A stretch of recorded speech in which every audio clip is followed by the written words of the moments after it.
The Stanley Parable was released on October 17th of 2013. The game originated as a mod for Valve's Source engine that came out in July of 2011. In 2012, the game went through Steam's greenlight process and was greenlighted to make a final version. Giving away any of the plot would completely ruin this sort of game, so I'm just going to try and keep this review as spoiler-free as I possibly can. I have a really hard time calling this game a game. I think calling it a first-person interactive experience would better fit what it is exactly. The Stanley Parable's theme is about choice, however you're locked into what essentially is a flowchart leading you to various endings of the game.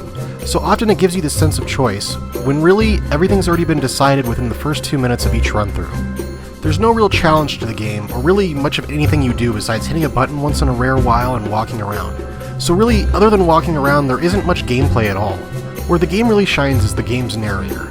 He'll often tell you what to do, and you can make the decision to obey or disobey him. However, in reality, there's only around 4 or 6 crucial choices you can make in this game. Going along each of these paths can be really thought-provoking and really enjoyable to experience. The plot can often become extremely meta sometimes by commenting on itself or talking to you, the player. These parts are pretty amazing and are really well done.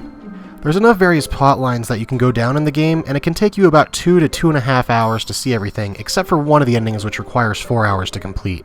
Other than hearing the narrator, the soundtrack features some really great atmospheric effects and a few memorable tracks.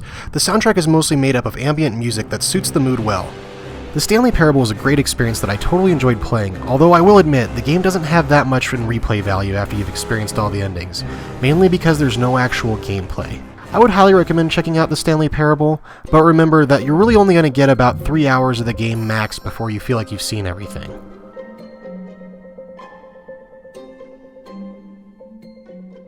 Unraveled, Stanley was in such a rush to get through the story as quickly as possible, he didn't even have a single minute to just let the narrator talk. That kind of anxiety isn't healthy, so he relaxed for a few moments with some calming New Age music